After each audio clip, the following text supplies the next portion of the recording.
Hello friends, இந்த வீடியோவில் நம்ம வந்து ரைட் டு கான்ஸ்டியூஷனல் ரெமெடிஸ்னால் என்னென்னு பார்ப்போம். ஸோ ரைட் டு கான்ஸ்டியூஷனல் ரெமெடிஸுங்கிறது 6th ஃபண்டமெண்டல் ரைட்.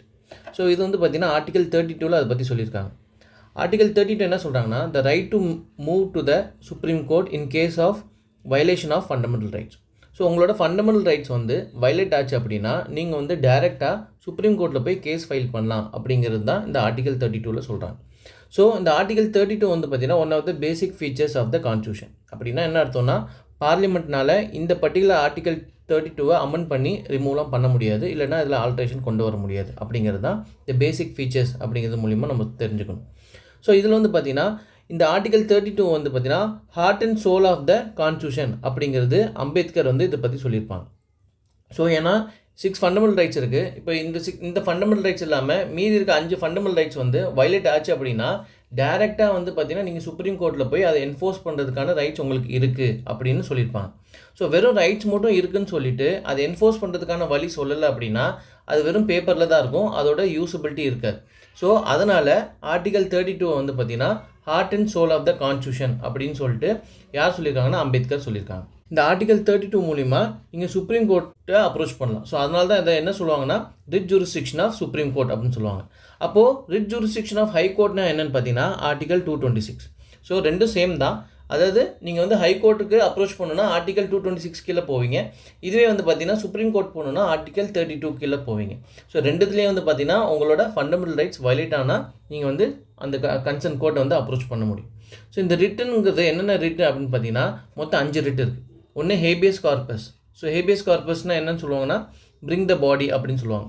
ஸோ ஒரு பர்சனோட ஃப்ரீடம் ஆஃப் மூவ்மெண்ட் வயலேட் ஆகுது அப்படின்னா அந்த பர்டிகுலர் பர்சனை எங்கேயாச்சும் டீடைன் பண்ணி வச்சுருக்காங்க அப்படின்னா இந்த ஹேபியஸ் கார்பஸ் ரிட்டு ஃபைல் பண்ணுறது மூலிமா கோர்ட் வந்து அந்த பர்டிகுலர் பர்சனை கோர்ட் முன்னாடி ஆஜர் பண்ணுங்க அப்படின்னு சொல்லுவாங்க. ஸோ அதுதான் பிரிங் த பாடி அப்படிங்கிறது மீனிங். செகண்ட் வந்து பார்த்தீங்கன்னா மேண்டமஸ். மேண்டமஸ்னா டு கமாண்ட் அப்படிங்கிறது அர்த்தம். ஒரு பப்ளிக் அத்தாரிட்டி அவங்களோட டியூட்டியை பண்ணாமல் இருக்காங்க, ஸோ அவங்களுக்கு கமெண்ட் பண்ணணும் அப்படின்னா ரிட் மேண்டமஸ் ஃபைல் பண்ணலாம். நெக்ஸ்ட் கோவாரண்டோனா குவாலிஃபிகேஷன் அப்படின்னு ஞாபகம் வச்சுக்கலாம். ஸோ ஒரு பர்டிகுலர் பப்ளிக் போஸ்ட் ஹோல்ட் பண்ணணும்னா அதுக்கு ரெக்வயர்டு குவாலிஃபிகேஷன் இருக்கணும். ஸோ அந்த ரெக்வயர்டு குவாலிஃபிகேஷன் இல்லாமல் ஒருத்தவங்க அந்த போஸ்ட்டை ஹோல்ட் பண்ணிட்டு இருக்காங்கன்னா அவங்களுக்கு அகெயின்ஸ்டாக நீங்கள் ஒரு ரிட்டு ஃபைல் பண்ணலாம். அந்த ரிட்டு ஃபைல் பண்ணும்போது கோர்ட் என்ன சொல்லுவாங்கன்னா உங்களோட ப்ரீ ரெக்வெஸ்டிவ் குவாலிஃபிகேஷனை காமிங்க. சப்போஸ் அவங்களால காமிக்க முடியலன்னா அவங்கள டிஸ்மிஸ் பண்ணிடுவாங்க, இல்லைனா அவங்கள ரிசைன் பண்ண சொல்லிடுவாங்க. ஸோ கோவாரண்ட்டுங்கிறது குவாலிஃபிகேஷன் பேஸ் பண்ணி நம்ம ஞாபகம் வச்சுக்கலாம். இந்த ப்ரோஹிபிஷன் அண்ட் செர்ச்சரி வந்து பார்த்திங்கன்னா ஜுடிஷியரி ரிலேட்டடான விஷயம். ஸோ ப்ரோஹிபிஷன்னா இப்போ ஃபார் எக்ஸாம்பிள் ஒரு கோர்ட்டில் கேஸ் நடந்துகிட்ருக்கு, அந்த கோர்ட் வந்து அந்த கேஸை நடத்துறதுக்கான ஜூரிஸ்டிக்ஷன் அவங்களுக்கு இல்லை அப்படின்னா அந்த கேஸை அப்ரப்டாக ஸ்டாப் பண்ணி கன்சர்ன் கோர்ட்டுக்கு சேஞ்ச் பண்ணிடுவாங்க. அதுக்காக அந்த ரிட்டை வந்து ஃபாலோ பண்ணுவாங்க ப்ரோஹிபிஷன். செர்ச்சரிங்கிறது என்னென்னா ஒன்ஸ் அந்த கோர்ட்டில் ஜட்ஜ்மெண்ட் கொடுத்ததுக்கப்புறமா அந்த ஜட்ஜ்மெண்ட் சாட்டிஸ்ஃபேக்டரியாக இல்லைன்னா அதை ரிவ்யூ பண்ணணும் இல்லை அப்படிங்கிற மாதிரி இருந்துச்சுன்னா அந்த செர்ச்சரி ரிட் வந்து ஃபைல் பண்ணுவாங்க. ஸோ இதுதான் ஆர்டிகல் 32.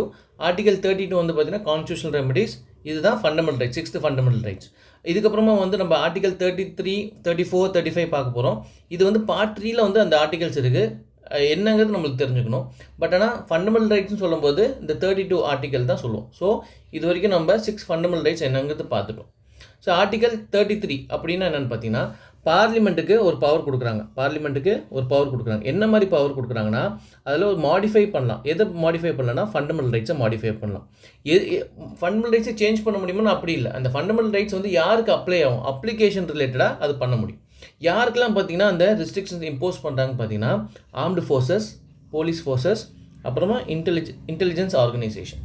ஸோ அதாவது என்னென்னா ஃபண்டமெண்டல் ரைட்ஸ் வந்து சேஞ்ச்லாம் பண்ண முடியாது. பட் ஆனால் இந்த ஆர்டிகல் 33 என்ன சொல்கிறாங்கன்னா இந்த ஃபண்டமெண்டல் ரைட்ஸ் வந்து இந்த போலீஸ் ஃபோர்ஸில் இருக்கவங்களுக்கு, ஆர்ம்டு ஃபோர்ஸில் இருக்கவங்களுக்கு, இல்லை இன்டெலிஜென்ஸ் ஆர்கனைசேஷனில் இருக்கவங்களுக்கு அந்த அப்ளிகபிலிட்டி வந்து பார்த்திங்கன்னா மாடிஃபை பண்ண முடியும். யார் மாடிஃபை பண்ண முடியும்னா பார்லிமெண்ட் பண்ண முடியும். எதுக்கு இது கொண்டு வந்திருக்காங்க அப்படின்னா இப்போ ஃபார் எக்ஸாம்பிள் நான் ஒரு போலீஸ் ஆஃபீஸர், இப்போ ஃபார் எக்ஸாம்பிள் நான் கவர்மெண்ட்டுக்கு அகேன்ஸ்டாக எனக்கு freedom of speech and expression இருக்குன்னா நான் கவர்மெண்ட்டுக்கு அகேன்ஸ்டாக என்ன வேணால் பேசலாங்கிறது one of the fundamental right ஆயிரும். ஸோ அப்போ வந்து இது வந்து லா அண்ட் ஆர்டர் பிரச்சனை வரதுக்கு வாய்ப்பு இருக்குது. ஸோ அதனால் இந்த மாதிரி முக்கியமான பொசிஷனில் இருக்கிறவங்களுக்கு இந்த ஃபண்டமெண்டல் ரைட்ஸ் வந்து அப்ளிகபிலிட்டியை மாடிஃபை பண்ணுறதுக்கு பார்லிமெண்ட்டுக்கு பவர் கொடுத்துருக்காங்க. ஸோ அதுதான் ஆர்டிகல் 33 பற்றி அதை சொல்லியிருக்காங்க. ஸோ ஆர்டிகல் 34 என்ன சொல்லியிருக்காங்கன்னா ரெஸ்ட்ரிக்ஷன்ஸ் ஆன் ரைட்ஸ். ஓகேங்களா? எப்போ அப்படின்னா மார்ஷியல் லாஸ் வந்து அந்த ஏரியாவில் ஃபோர்ஸில் இருக்கும்போது அவங்க வந்து அந்த ரெஸ்ட்ரிக்ஷன் இம்போஸ் பண்ணுவாங்க.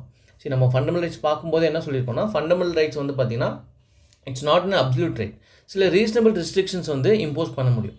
இந்த ஸ்பெசிஃபிக்காக ஆர்டிகல் 34 எது சொல்கிறாங்கன்னா, ஒரு பர்டிகுலர் ஏரியாவில் மார்ஷியல் லா ஃபோர்ஸில் இருக்கும்போது அப்போ வந்து நீங்கள் ஃபண்டமெண்டல் ரைட்ஸில் ரிலேட்டடாக வந்து இருக்கிற எல்லா ரைட்ஸும் நீங்கள் என்ஜாய் பண்ண முடியாது, அங்கே ரீசனபிள் ரெஸ்ட்ரிக்ஷன்ஸ் வந்து இம்போஸ் பண்ண முடியும் அப்படிங்கிறது ஆர்டிகல் 34 சொல்லியிருக்காங்க. நெக்ஸ்ட் ஆர்டிகல் 35 வந்து பார்த்தீங்கன்னா, legislation to give effect to the provision of this part.